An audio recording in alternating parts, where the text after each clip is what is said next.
Hidup TV mempersembahkan Oase Rohani Katolik yang dibawakan oleh para imam Keuskupan Agung Jakarta. Selamat menyaksikan. Sahabat Oase Rohani Katolik, apa kabar? Kita berjumpa kembali hari ini dalam siaran Oase Rohani Katolik dalam pesta kanak-kanak suci, martir, dan hari keempat dalam oktav Natal. Hari ini kita semua berbahagia sekali karena kita semua ditemani oleh Romo Franciscus Xaverius Rudi Rahkito Jati Omi. Baiklah, saya Bernadette Marita akan menemani Romo Rudi dan Anda semua kurang lebih selama 1 jam ke depan. Kita akan menyapa Romo Rudi yang sudah hadir di studio untuk Anda hari ini. Apa kabar Romo Rudi? Sehat. Sehat ya Romo. Baiklah Romo, kita mengucapkan selamat Natal kepada Bapak Ibu dan saudara-saudari sahabat Oase Rohani Katolik Romo. Bapak Ibu, saudara-saudari, teman-teman sekalian, selamat Natal. Ya, selamat Natal. Baiklah saudara-saudari sahabat Oase Rohani Katolik, kita awali jumpa kita dengan sebuah doa yang akan dipimpin oleh Romo Rudi. Baik saudara-saudari, Bapak Ibu sekalian, dimanapun Anda berada, kita awali perjumpaan hari ini dengan berdoa sejenak. Dalam nama Bapa dan Putra dan Roh Kudus. Amin. Allah Bapa yang Maha Baik, hari ini para martirmu kecil tak bersalah meluhurkan dikau, bukan dengan madah, melainkan dengan darah. Semoga iman yang kami akui dengan perkataan, kami nyatakan pula dengan perbuatan. Demi Kristus Tuhan dan pengantara kami. Amin. Dalam nama Bapa dan Putra dan Roh Kudus. Amin. Amin. Sahabat Oase Rohani Katolik, antifon pembuka kita untuk hari ini adalah kanak-kanak tak bersalah dibunuh demi Kristus. Kini mereka mengikuti anak domba tak bercela dan senantiasa berseru terpujilah Kristus. Sahabat Oase Rohani Katolik, bacaan hari ini diambil dari surat pertama Rasul Yohanes bab 1 ayat 5 sampai bab 2 ayat 2. Saudara-saudara terkasih, inilah berita yang telah kami dengar dari Yesus Kristus dan yang kami sampaikan kepada kamu. Allah adalah terang dan di dalam Dia sama sekali tidak ada kegelapan. Jika kita katakan bahwa kita beroleh persekutuan dengan Dia, namun kita hidup di dalam kegelapan, kita berdusta dan kita tidak melakukan kebenaran. Tetapi jika kita hidup di dalam terang, sama seperti Dia ada di dalam terang, maka kita beroleh persekutuan seorang dengan yang lain. Dan darah Yesus, anaknya itu, menyucikan kita dari segala dosa.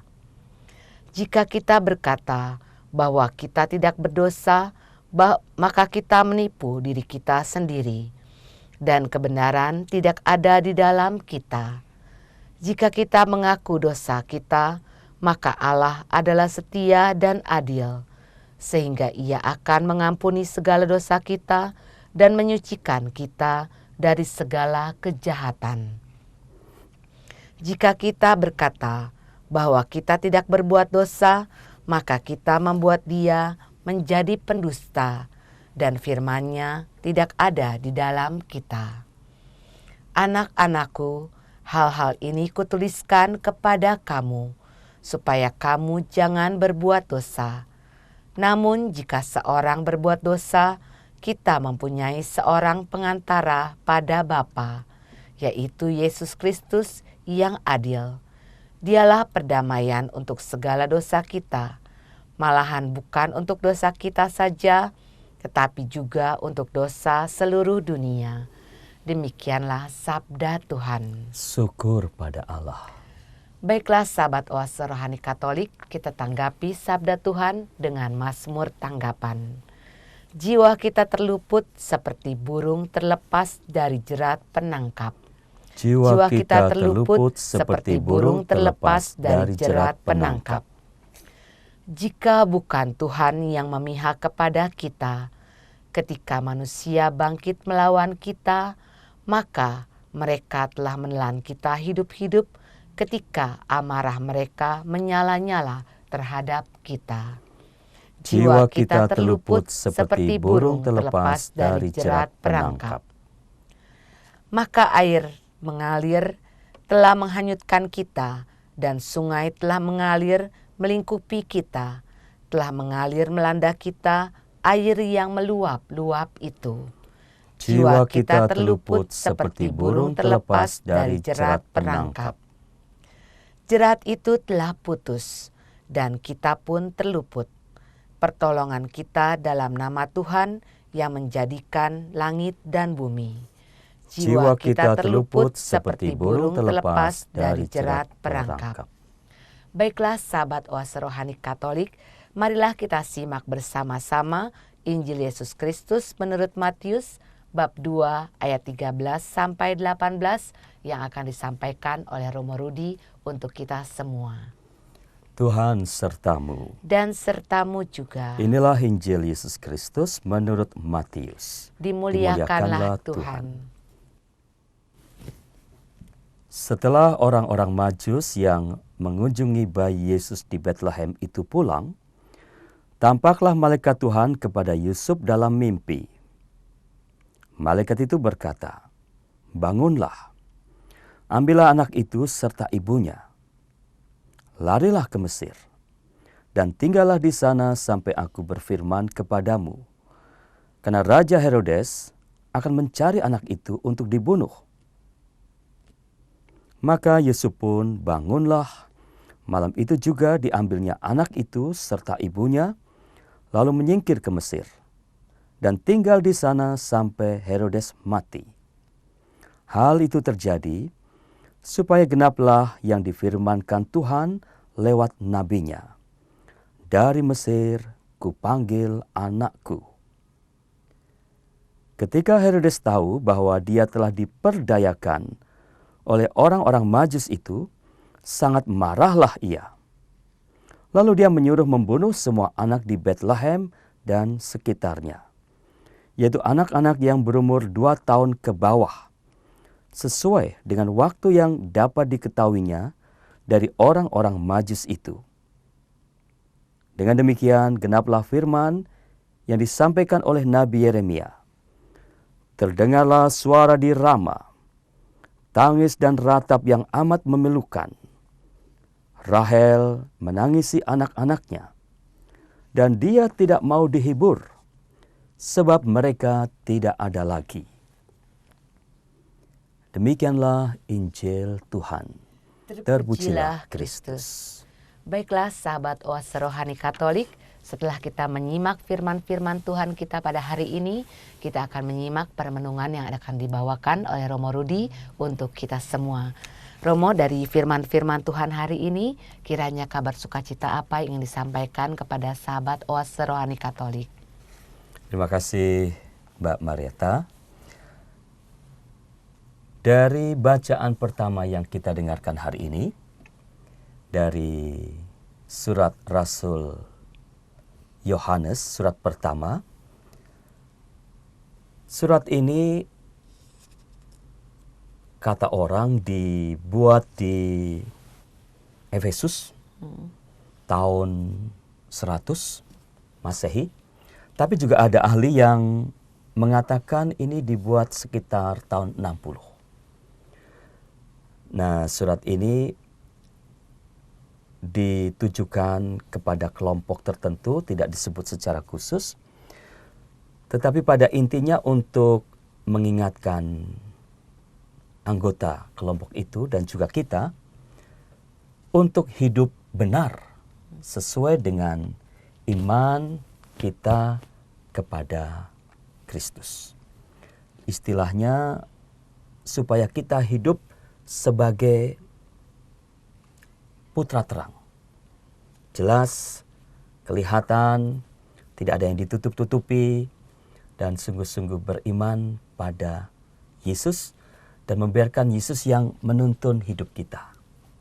Itu secara singkat maksud dari surat yang kita dengarkan pada hari ini. Jadi gampangnya supaya kita ingat, mari kita hidupnya tetap benar sebagai orang yang sudah percaya kepada Kristus. Percaya kepada Kristus bukan hanya percaya, tetapi juga harus kelihatan di dalam perbuatan. Seperti siapa ya? Seperti kata-kata Santo Yakobus di dalam surat Yakobus bab 1 ayat 18 yang berbunyi, saya minta maaf, bukan bab 1. Yakobus bab 2 ayat 17 sampai 18. Demikian juga halnya dengan iman. Jika iman itu tidak disertai perbuatan, maka iman itu pada hakikatnya adalah mati. Tetapi mungkin ada orang berkata, padamu ada iman, dan padaku ada perbuatan. Aku akan menjawab dia, tunjukkanlah kepadaku imanmu itu tanpa perbuatan. Dan aku akan menunjukkan kepadamu imanku dari perbuatan-perbuatanku. Jelas nggak ya? Nggak jelas Romo. Maksud dari ayat itu apa Romo? Maksud dari ayat mana? Ayat yang tadi Romo bacakan. Maksudnya ya bahwa iman kita bukan hanya seperti sesuatu yang kita pikirkan, pokoknya aku percaya pada Tuhan dan beres, nanti pasti masuk surga. Ya. Tidak bisa. Tetapi iman saya juga harus kelihatan. Kalau saya mencintai seseorang, tidak cukup saya mengatakan, aku cinta padamu. Tidak cukup. Saya harus membuktikan, entah dengan menemani dia, misalnya mau pergi ke gereja, atau kalau bapak-bapak kadang-kala merasa berat, antar istri pada hari Sabtu shopping, itu kan lama sebetulnya. Tapi kalau memang mencintai, ya memang harus dibuktikan bahwa saya tahan juga menemani istri pergi shopping yang mungkin bisa lebih dari 2 jam. Juga diekspresikan dengan ya memuji pasangan, dengan sesekali membelikan bunga atau hadiah yang sederhana. Juga diungkapkan di dalam doa. Suami mendoakan istri, istri mendoakan suami, itu perbuatan. Tidak cukup saya cinta tapi saya tidak pernah mendoakan. Kira-kira seperti itu. Iya. Kira-kira seperti itu ya Mo ya. Kira-kira seperti itu. Iya. Gampang dikatakan tapi mungkin perlu banyak latihan untuk dipraktekkan. Betul Romo. Romo, apakah artinya inilah berita yang telah kami dengar dari Yesus Kristus dan kami sampaikan kepada kamu. Allah ada terang dan di dalam Dia sama sekali tidak ada kegelapan, Romo. Maksudnya ini menunjuk kepada pewartaan kepada Injil yang sudah disampaikan kepada jemaat yang dituju oleh surat ini. Ya. Jadi kalau Allah adalah terang, maka saya tidak bisa lagi hidup dengan cara lama. Hidup di dalam, istilahnya, dalam kegelapan. Kegelapan identik dengan sesuatu yang tidak benar. Malam, jahat, yang tidak kelihatan. Biasanya kejahatan itu tidak kelihatan, orang jahat itu ya. Ya. Nah sekarang kita harus berani menampilkan diri kita sebagai orang yang memang sungguh-sungguh beriman. Sungguh-sungguh sudah diubah oleh Yesus. Dan sungguh-sungguh mempraktekkan apa yang diminta oleh Yesus. Misalnya Yesus mengatakan, kamu adalah garam. Maka saya harus hidup sebagai garam. Yang memberi rasa kepada siapapun, kepada lingkungan di mana saya tinggal. Rasanya adalah rasa yang penuh sukacita, rasa bahagia, rasa gembira. Atau Tuhan juga mengatakan, kamu adalah terang. Maka saya bisa menjadi orang yang memberi, katakanlah, pedoman kepada orang-orang di sekitar saya. Hidup saya benar, supaya orang lain juga hidup benar. Seperti terang. Mungkin bisa dibayangkan seperti mercusuar di tengah laut. Karena ada mercusuar, maka kapal-kapal yang berlayar pada waktu malam tahu dia harus lewat sebelah mana. Karena kalau tidak, dia bisa menabrak batu karang, menjadi pedoman. Itu kira-kira maksudnya.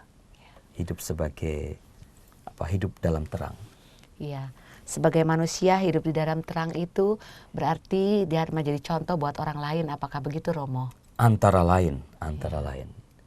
Hidup dalam terang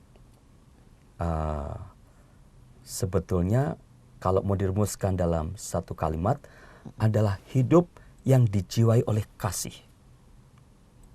Karena jangan lupa di dalam surat Rasul Yohanes yang pertama ini, pada bab-bab seterusnya, misalnya bab 1 ayat bab 4 ayat 8, Yohanes mengatakan Allah adalah kasih. Maka saya juga harus hidup disemangati oleh kasih. Kasih artinya saya tidak memikirkan diri saya sendiri lebih dulu, tetapi saya memikirkan yang lain lebih dulu. Itulah kasih. Berbuat untuk orang lain. Kalau berbuat untuk diri sendiri, itu juga disebut kasih. Tapi istilah bahasa Inggrisnya egois. Egois artinya mengasihi diri sendiri. Kalau mengasihi yang lain, to love. Mencintai berarti mengasihi atau berbuat sesuatu yang baik kepada yang lain. Dan persis itulah sebetulnya yang diperlihatkan di dalam Natal. Kita baru saja merayakan hari Natal. Allah mengosongkan dirinya menjadi manusia supaya bisa mengalami hidup manusia dan bisa berbicara, bisa bertemu dari mata ke mata dan tahu apa yang sebetulnya menjadi dambaan setiap orang. Begitulah Allah teramat mengasihi kita sampai mau menjadi manusia. Itu kasih. Iya, Romo. Terima kasih. Romo, apakah artinya jika kita hidup di dalam terang sama seperti Dia di dalam terang, maka kita beroleh persekutuan seorang dengan yang lain, dan darah Yesus anaknya itu menyucikan kita dari segala dosa, Romo? Waduh, ini susah juga nih ya. Apa artinya jika kita hidup di dalam terang?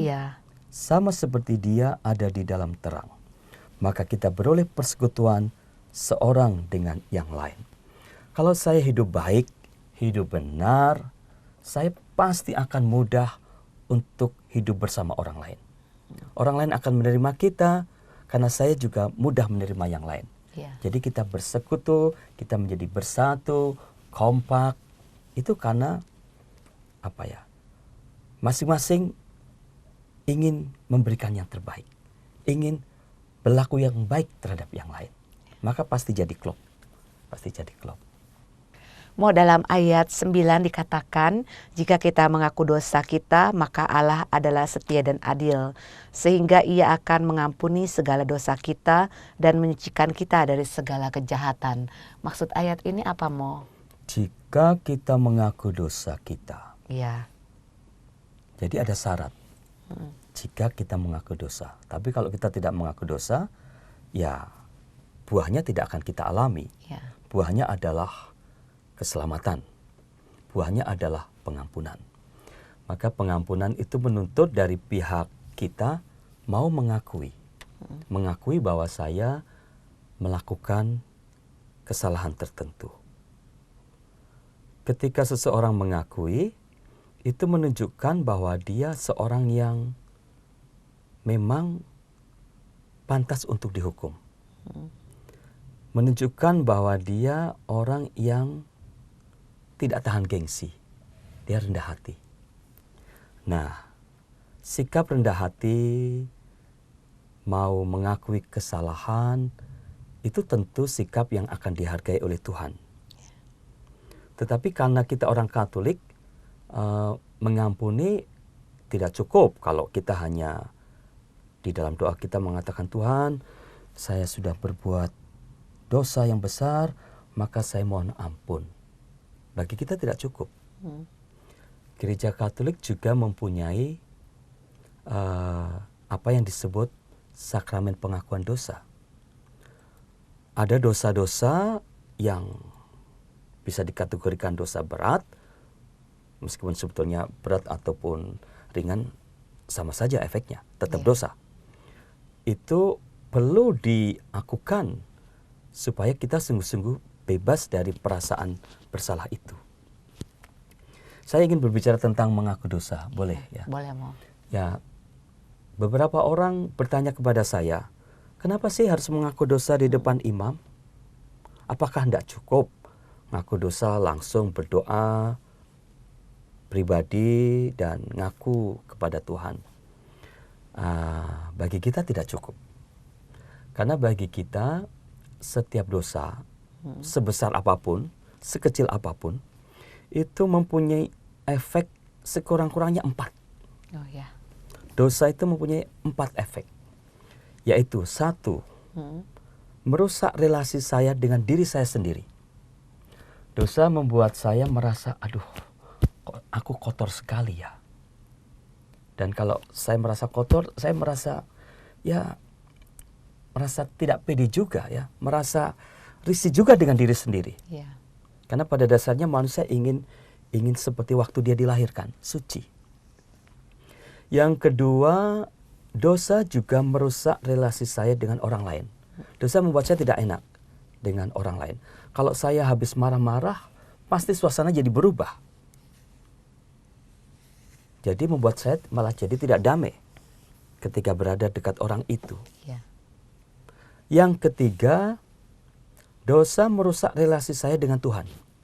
Karena saya berdosa, saya mau berdoa pun jadinya rasanya malu banget. Kita nggak bisa lagi seperti memandang Tuhan dari mata ke mata. Kalau saya baik-baik, pasti enak saya berbicara dengan teman saya. Karena saya tidak ada perasaan negatif atau tidak ada perasaan permusuhan dengan orang itu. Pasti enak sekali. Sama halnya dengan Tuhan. Kalau saya baik, saya mau berdoa itu rasanya menyenangkan sekali. Dan yang keempat, ini yang tidak disadari oleh banyak orang, dosa juga merusak relasi saya dengan gereja. Gereja itu ibaratnya keluarga, ya, keluarga. Kalau di dalam keluarga ada bapak, ibu, dan anak-anak. Lalu suatu saat salah satu anaknya melakukan kesalahan, misalnya berurusan dengan polisi, sampai harus pengadilan dan menjadi berita di mana-mana. Ya. Kira-kira bagaimana perasaan keluarga dan saudara-saudaranya? Malu. Nah, apa yang dilakukan oleh anak itu telah membuat malu keluarga. Karena membuat malu, maka anak itu, kalau dia sungguh-sungguh seorang anak yang baik, dia akan tahu untuk minta maaf kepada orang tua dan kepada saudara-saudaranya.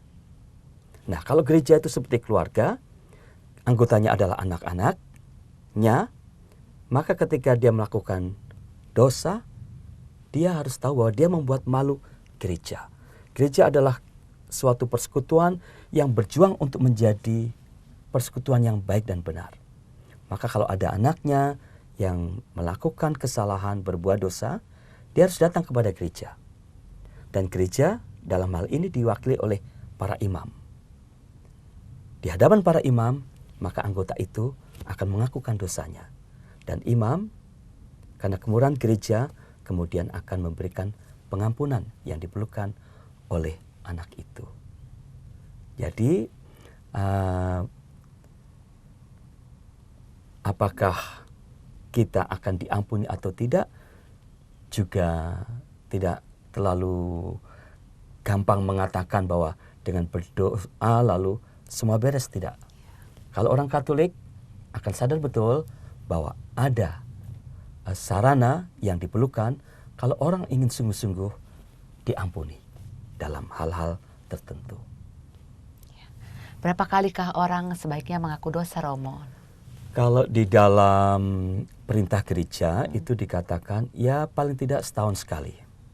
Tetapi sebetulnya sesering mungkin orang memanfaatkan kesempatan untuk mengaku dosa itu akan lebih baik. Karena akan membuat relasi dia dengan siapa saja lebih mudah dibandingkan kalau saya memikul banyak beban perasaan salah dan semacam itu. Kalau Anda ingin mengaku dosa, ya tinggal buat janji, kontak di kantor pastoran atau langsung kepada Romo sebelum misa. Romo boleh minta waktu, saya mau mengaku dosa. Saya kira para Romo akan dengan senang hati melayani permintaan itu. Ya Romo, dikatakan di sini juga Romo, anak-anakku hal ini kutuliskan kepada kamu supaya kamu jangan berbuat dosa. Namun jika seorang berbuat dosa, kita mempunyai seorang pengantara pada Bapa, yaitu Yesus Kristus. Berarti Yesus Kristus merupakan pengantara kita kepada Bapa dan dapat mengampuni atas segala dosa-dosa kita ya Romo ya. Ya, kira-kira begitu ya. Kita mengimani seperti itu bahwa Yesus hadir di dunia, dilahirkan di Bethlehem, tumbuh dewasa, menjadi guru, keliling di tanah Israel, mewartakan kabar baik, dan akhirnya melewati hari-hari penuh penderitaan yang berpuncak pada peristiwa disalibkan. Dengan cara itu, Kristus menebus dosa kita. Maka ya kita mengandalkan pada Kristus. Dia sudah mengorbankan dirinya demi keselamatan kita. Maka kita bisa mengandalkan Kristus dalam hal ini. Baiklah Romo, berapa kalikah kita harus mengakui dosa-dosa kita dan berapa kalikah Tuhan akan mengampuni dosa-dosa kita itu Romo? Waduh, kayaknya paling bagus nanti kalau kita ketemu Tuhan, kita langsung tanya sama dia. Iya Romo. Iya. Yesus adalah pendamaian kita untuk segala dosa-dosa kita Romo ya. Kita malahan bukan untuk dosa kita saja, tetapi juga untuk dosa seluruh dunia. Ini maksudnya apa Romo? Kita dapat mengampuni dosa-dosa seluruh dunia. Jadi memang Yesus putra Allah itu datang ke dunia tentu karena Allah mempunyai keprihatinan kepada bangsa manusia yang jatuh ke dalam dosa, yang dulu Allah sudah kirim banyak nabi dan sepertinya tidak berhasil, maka akhirnya Yesus sendiri yang datang, dan melalui Yesus kita kemudian tahu apa yang perlu kita lakukan supaya kita akan menjadi pantas di hadapan Allah. Yesus menunjukkan jalan-jalan menuju kepada kepada perbaikan relasi dengan Allah. Dan jalan itu namanya adalah jalan kasih. Kalau kita hidup dengan kasih seperti Yesus sudah menunjukkan, sudah mengajarkan, bahkan sudah mempraktekkan, dan pengorbanan Yesus ternyata berkenan pada Allah, sehingga Allah menganugerahkan kebangkitan, prinsip yang sama juga akan berlaku untuk kita. Kalau kita hidup seperti Kristus, kita mempunyai harapan besar bahwa kita juga akan mengalami kebangkitan seperti Kristus. Dari pihak kita berusaha. Selebihnya sungguh-sungguh bergantung kepada kebaikan Tuhan. Tetapi kalau kita hidup sungguh-sungguh sesuai dengan ajaran Tuhan, tidak usah takut bahwa kita mempunyai harapan besar untuk bertemu Yesus pada saatnya nanti. Terima kasih Romo. Baiklah sahabat Oase Rohani Katolik yang terkasih, kita cukupkan bagian pertama ini dan kita resapkan dalam hati sanubari apa yang sudah disampaikan oleh Romo Rudi untuk kita semua. Dan kami akan kembali setelah jeda berikut ini. Hidup TV mempersembahkan Oase Rohani Katolik yang dibawakan oleh para imam Keuskupan Agung Jakarta, Selamat menyaksikan. Sahabat Oase Rohani Katolik, kembali Anda menyimak siaran Oase Rohani Katolik. Hari ini adalah Pesta Kanak-Kanak Suci Martir dan merupakan hari keempat dalam oktav Natal. Dan bersama kita masih hadir Romo Franciscus Saverius Rudi Rahkito Jati Omi. Saya Bernadette Marita akan menemani Romo Rudi dan Anda semua sampai di penghujung acara nanti. Baiklah, kita akan menyimak kembali permenungan dari Romo Rudi. Romo, bisakah Romo mengulang sedikit di bagian pertama tadi, kira-kira apa yang ingin disampaikan kepada sahabat Oase Rohani Katolik, Romo? Di bagian pertama tadi, sang penulis surat pertama Rasul Yohanes ingin mengingatkan kita supaya kita hidup sebagai anak-anak terang.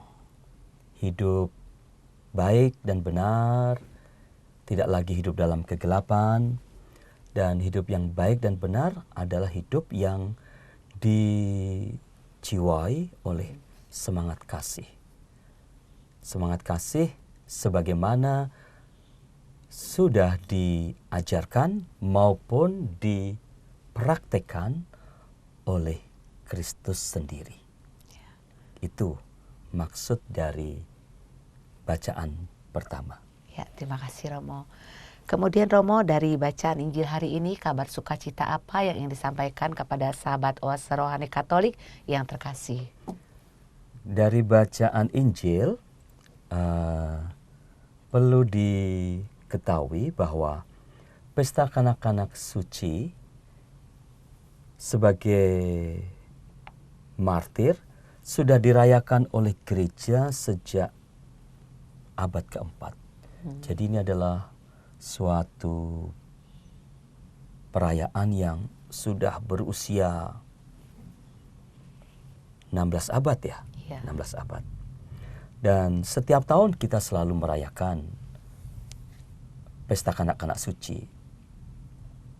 Beberapa hari setelah Natal, baru saja kita bersukacita karena hari Natal, kita kemudian langsung masuk ke dalam suatu perayaan, peringatan yang bisa dikatakan menyedihkan. Jadi kanak-kanak Yesus, anak-anak yang dibunuh oleh Herodes. Herodes membunuh anak-anak.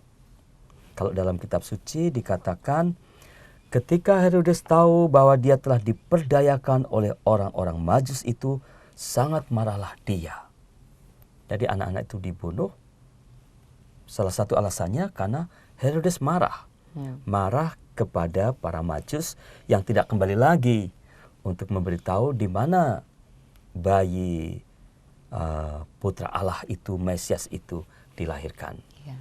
Tetapi menurut saya alasan yang lebih besar bukan karena marah dengan para Majus, tetapi karena Herodes takut. Takut ini lahir seseorang yang akan suatu saat nanti mengambil tahtanya. Jadi karena merasa ada pesaing gitu ya. Dan karena pesaingnya itu tidak jelas di mananya dia dilahirkan, maka lalu dia pukul rata, pokoknya jangan sampai ada yang lolos, maka lebih mudah, pokoknya semua anak yang usianya di bawah 2 tahun dihabisi saja. Mengerikan sekali ya, mengerikan sekali. Orang berkuasa dan kekuasaannya begitu mempesona, sehingga dia menjadi tidak rela kalau kekuasaan itu kemudian pindah tangan. Tapi bagi saya perayaan ini mempunyai pesan yang jelas. Sekurang-kurangnya ada 3 pesan, Mbak, yang bisa kita petik dari perayaan ini. Tentu pesan yang pertama adalah jangan contoh gaya Herodes. Mari bersikap baik-baik kepada anak-anak. Jangan galak-galak. Mbak Marita jadi guru toh? Ya, Jadi guru kelas berapa Mbak? kelas 4 Romo. Apakah saya boleh tahu perasaan hati seorang guru kelas 4 yang ingin disampaikan kepada para pendengar dan para pemirsa di rumah? Ya, perasaannya menjadi guru kelas 4 itu senang Mo, karena saya senang mengajarkan kepada anak-anak. Hanya anak-anak sekarang agak nakal Mo. Oh, saya juga Iya. dulu nakal. Saya masih ingat kelas 4 SD Iya. itu kayaknya sering saya distrap sama guru itu. Oh iya. Kalau anak-anak sekarang gimana Mbak? Anak-anak di kelas saya lucu dan menyenangkan sekali. Hanya kadang-kadang saja mereka ribut dan tidak tahu apa yang mereka lakukan. Saya kadang-kadang kewalahan juga menghadapi kelakuan anak-anak itu. Coba para ibu, para orang tua khususnya, dengarkanlah keluhan hati seorang guru. Itu jadi pesan yang pertama, mengingatkan kita supaya memperlakukan dengan baik Iya. anak-anak itu. Tadi waktu saya dalam perjalanan ke sini, saya naik Grab dan ya saya biasanya ngajak bicara bapak supirnya. Dan bapak supirnya tadi bercerita bahwa sebelum saya naik, dia mengantar 3 penumpang, 2 anak kecil bersama suster atau babysitternya ya, sama pengasuhnya. Yang satu anak itu masih TK dan kakaknya sudah SD. Dan kedua anak itu di dalam mobil bertengkar. Bertengkar dan si suster tidak mampu melerai. Akhirnya sang sopir turun tangan. Dan dia tadi mengatakan, tadi saya mengalami kesulitan karena kedua anak itu saling berebut kursi. Oh. Berebut kursi pingin duduk dekat dengan si suster. Jadi rupanya memang anak-anak itu mungkin punya relasi yang baik ya. Tetapi justru karena keduanya dekat dengan susternya, maka terjadilah perebutan kursi itu. Iya. Dan kata si Pak Supir, si kakak tidak mau mengalah. Si adik juga tidak mau mengalah. Akhirnya karena dia gagal membujuk kakaknya, dia kemudian membujuk adiknya. Dan yang dia katakan kepada si anak itu, dia mengatakan, kamu anak kecil, kamu anak yang manis, kamu cantik sekali, maka ngalah sajalah sama Cece. Dan ternyata usaha itu berhasil. Oh iya. Ya. Jadi terhadap anak-anak memang kita dituntut kreativitas, kemampuan berkomunikasi yang baik. Dan saya kira itu salah satu pesan yang sebetulnya bisa dipetik dari peristiwa atau peringatan pada hari ini. Dari anak-anak, kalau kita mau, kita bisa belajar banyak. Anak-anak itu bukan hanya lucu, tapi kadangkala ketika dia berbicara, itu bisa mengatakan sesuatu yang mungkin kita tidak pernah menduga. Kita bisa merenungkan dan yang dikatakan ternyata benar. Iya. Kita orang dewasa mungkin nggak sadar bahwa ada kebenaran yang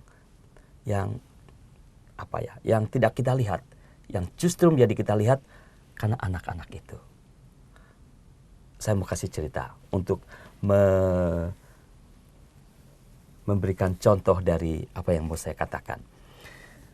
Pada hari Natal pertama, si kecil Linda sudah pandai membaca. Maka dia diberi tugas untuk membagikan hadiah-hadiah Natal bagi sanak saudaranya. Menurut tradisi dalam keluarganya, orang yang membagikan hadiah boleh membuka bingkisan yang pertama. Setelah semua hadiah dibagikan dengan hati-hati, Linda terus mencari-cari sesuatu di bawah pohon Natal maupun di sela-sela rantingnya. "Apa yang sedang kamu cari, sayang?" tanya ayahnya. Dan si kecil Linda menjawab, "Ayah, aku pikir Natal adalah hari ulang tahun Yesus. Dan aku sedang mencari mana hadiah untuknya. Aku kira kita sudah lupa padanya." Bagus sekali cerita itu. Kita menjadi sadar, oh iya ya, Natal kan sebetulnya saatnya kita memberikan hadiah kepada Yesus. kita kadang-kadang lupa. Kita memberikan hadiah kepada yang lain. Kita tidak menangkap inti pokok dari perayaan Natal itu, bahwa yang lahir Yesus, dan atas kelahiran itu kita pantas mengungkapkan kebahagiaan kita kepada Yesus. Ya. Nah, itu justru dari cerita dari kata anak-anak tadi. Kecil. Tuh, itu pesan yang pertama. Pesan yang kedua adalah jangan anggap anak sebagai saingan dalam hidup ini. Anak-anak memang simbol anak-anak, tetapi juga dalam peringatan hari ini sebetulnya anak-anak juga simbol orang-orang yang lemah. Dan kadangkala bisa seperti Herodes itu ya. Orang lemah pun dianggap sebagai saingan. Jadi seringkali kita bertindak irasional ya, bertindak yang terlalu berlebihan terhadap orang lain. Kita merasa terancam oleh orang lain, padahal orang lain tidak sekuat kita, tidak sepandai kita, mungkin juga tidak semampu kita. Ya. Itu bisa terjadi ya, maksud saya. Dan yang ketiga, pesan yang penting juga adalah mari bersikap baik dan ramah terhadap para perantau atau pengungsi. Dalam Injil tadi dikisahkan malaikat Tuhan datang kepada Yusuf dalam mimpi dan memberitahu kepada dia untuk membawa Yesus dan Maria pergi mengungsi. Iya. Jadi mau diperlihatkan bahwa keluarga kudus mengalami suatu perjalanan hidup yang memang sungguh tidak mudah. Dan kita tidak bisa membayangkan apa yang sesungguhnya terjadi di perjalanan menuju ke Mesir itu. Pasti itu saat-saat yang sangat sulit untuk mereka. Dan di sekitar kita, di Jakarta ini, jangan dikira tidak ada pengungsi. Kita punya banyak pengungsi di sekitar kita. Iya. Mereka datang dari mana-mana. Datang dari Somalia, dari Sudan, dari daerah-daerah Afrika, Yaman. Mereka mencoba mencari kehidupan yang lebih baik dengan meninggalkan negerinya. Dan saya kira kita perlu memperhatikan saudara-saudara kita seperti itu. Iya, Mo. Sekarang dari pengungsi-pengungsi itu apa saja yang bisa kita ambil hikmahnya, Mo, dengan adanya pengungsi-pengungsi di sekitar kita, Mo? Bapak Suci Paus Fransiskus beberapa waktu yang lalu juga menyampaikan semacam nasihat atau bisa dikatakan peringatan bahwa iman Kristiani menuntut orang-orang asing disambut dimanapun. Dan menurut kita memang memperhatikan para pengungsi adalah bagian yang integral dari iman sebagai seorang Katolik. Karena justru ada peristiwa keluarga kudus ini menjadi pengungsi di tanah Mesir, dan itu sungguh-sungguh suatu hal yang berat.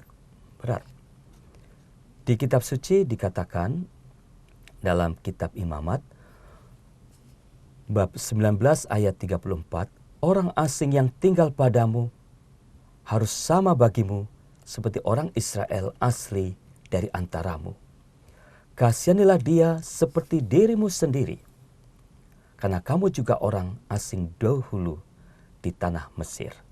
Akulah Tuhan Allahmu.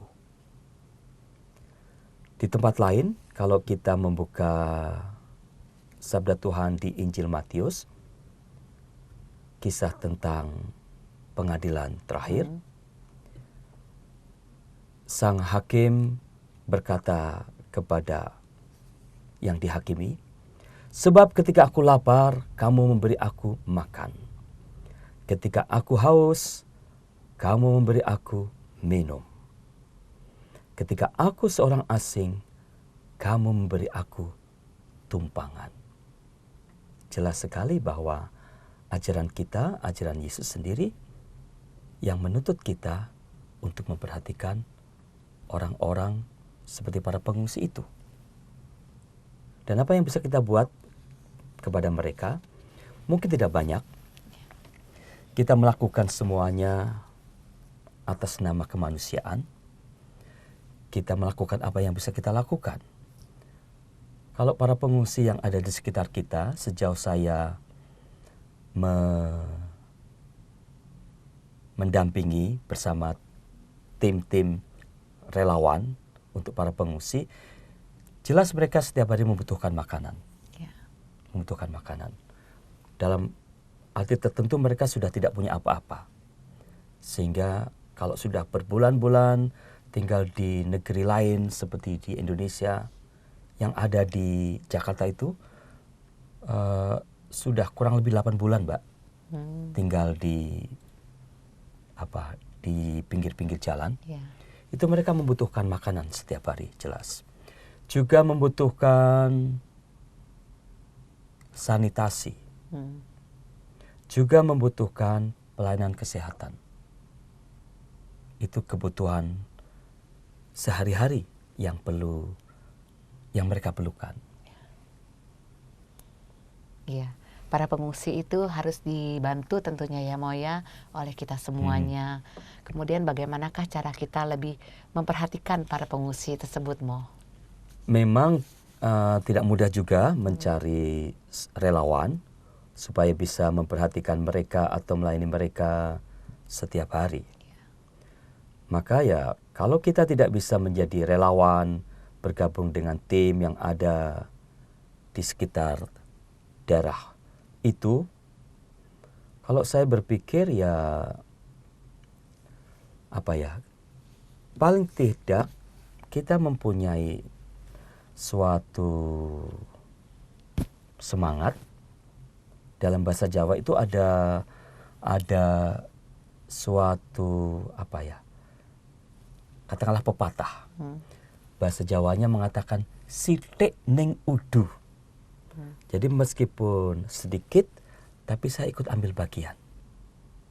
Nah, apa yang bisa kita lakukan meskipun sedikit? Tentu kita bisa membawa mereka dalam doa kita. Bahwa kita mengingat mereka dalam doa itu sesuatu yang baik. Sesuatu yang kita yakin Tuhan pun akan kemudian memperhatikan apa yang kita minta untuk mereka. Juga bisa mengajak orang lain untuk ikut peduli kepada mereka. Juga bisa tentu menyumbang sesuatu bagi mereka. Ada tempat-tempat di mana bisa menampung apa yang ingin kita sumbangkan supaya nantinya bisa disalurkan kepada saudara-saudari kita yang pengungsi itu.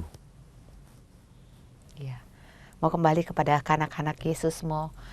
Ketika itu apakah kanak-kanak Yesus yang telah diungsikan oleh ibu dan ayahnya itu, kemudian apa yang terjadi dengan kanak-kanak Yesus itu akhirnya, Mo?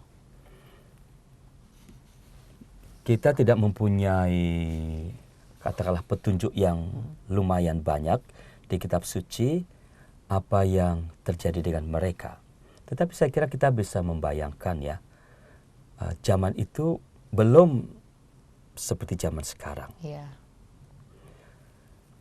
Zaman sekarang, ketika teknologi informasi, media sudah maju, maka apa yang dialami oleh mereka bisa dengan mudah diketahui oleh orang lain. Dan bisa dengan mudah juga menggerakkan hati orang lain untuk peduli.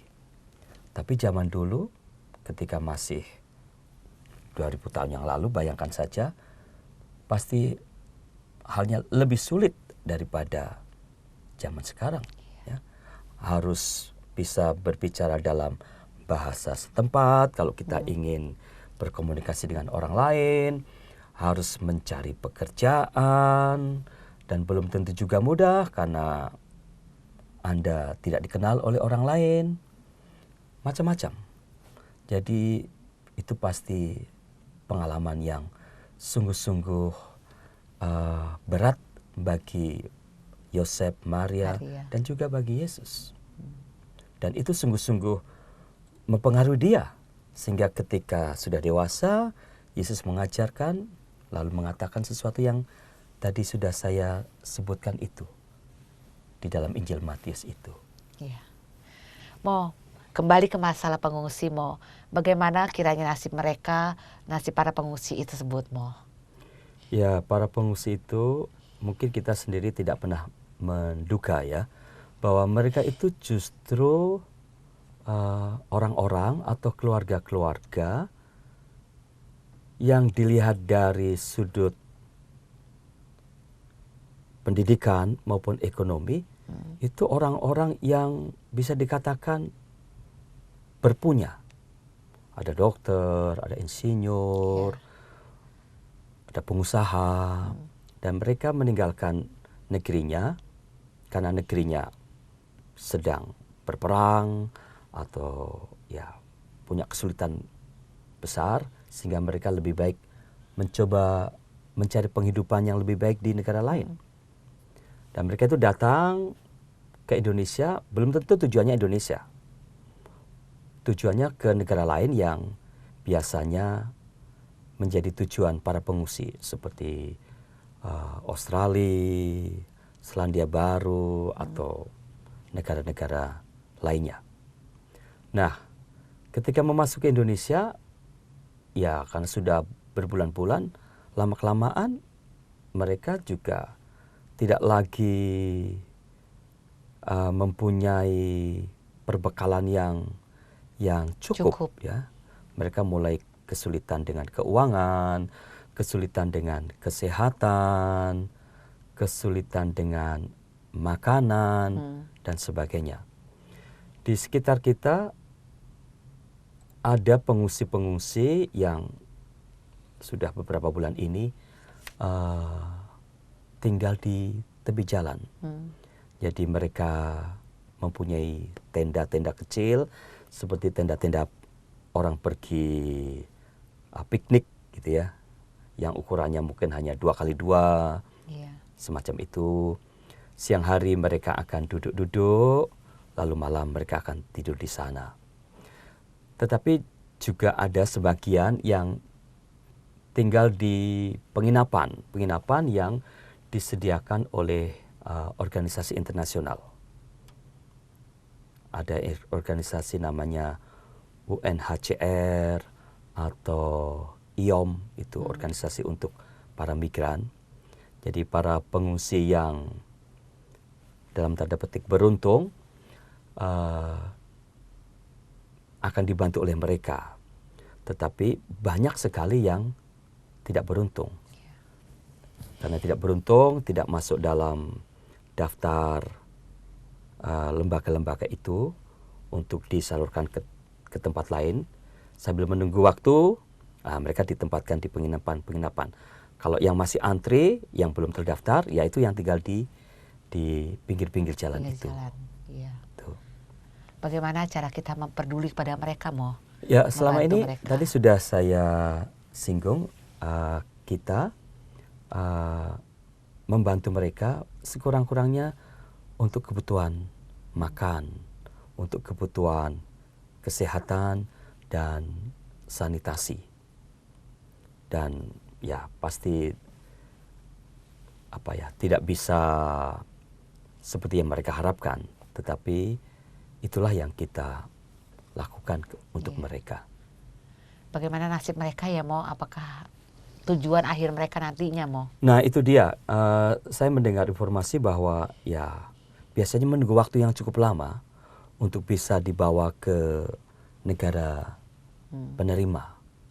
Jadi mereka akan ya dalam keadaan terkatung-katung, karena kalau berada di sekitar kita sebagai pengungsi tidak bisa juga mereka leluasa untuk cari pekerjaan di daerah kita ini.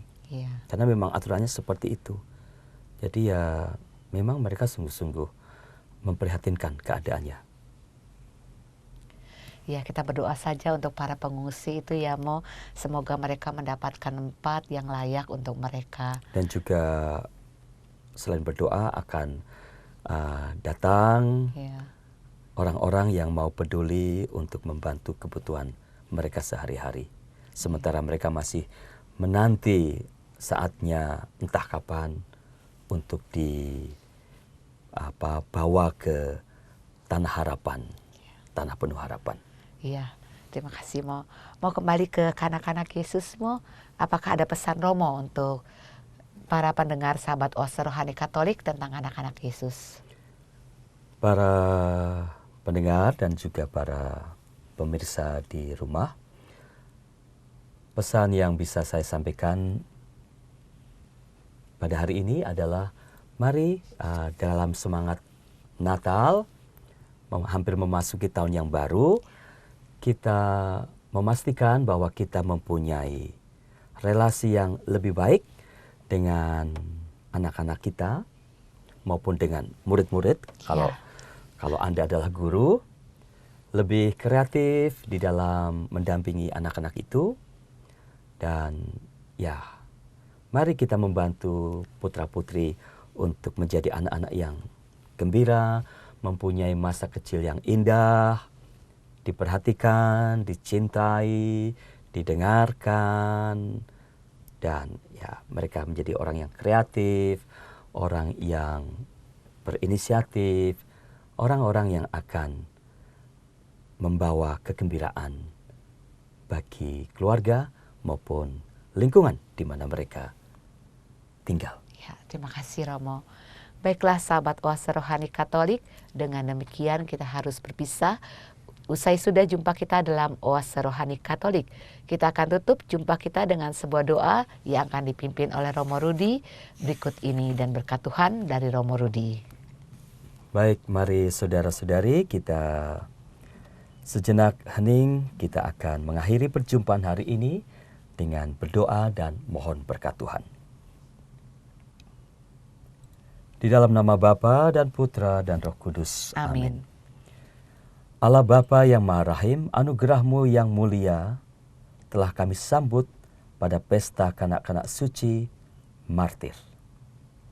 Mereka belum mampu memberi kesaksian dengan kata, namun kelahiran putra-Mu telah memahkotai mereka dengan rahmat. Maka kami mohon, penuhilah hati kami dengan kurnia-Mu dan limpahkanlah keselamatan-Mu kepada kami. Secara khusus kami mohon berkat-Mu bagi keluarga-keluarga kami. Anugerahkanlah kepada kami para orang tua kemampuan untuk mencintai dan mendampingi putra-putri kami. Serta kami juga mohon berkat-Mu bagi saudara-saudari kami yang menjadi pengungsi dimanapun mereka berada, mereka yang harus mengungsi karena bencana gempa, dan lain-lain, maupun yang mengungsi untuk penghidupan yang lebih baik. Semoga karena kebaikan-Mu, Engkau akan mengutus orang-orang yang memperhatikan saudara-saudari kami itu, sehingga mereka tetap mempunyai harapan untuk masa depan yang lebih baik. Demi Kristus Tuhan dan pengantara kami. Amin. Tuhan serta-Mu. Dan serta-Mu juga. Semoga kita, keluarga kita, dan perutusan kita masing-masing pada hari ini dan pada hari-hari yang akan datang diberkati oleh Allah yang Maha Kuasa, Bapa, Putra, dan Roh Kudus. Amin. Amin. Baiklah sahabat Oase Rohani Katolik, sampai jumpa lagi di siaran Oase Rohani Katolik berikutnya. Kita Bhinneka, kita Indonesia. Demikianlah Oase Rohani Katolik yang dibawakan oleh para imam Keuskupan Agung Jakarta. Tuhan memberkati.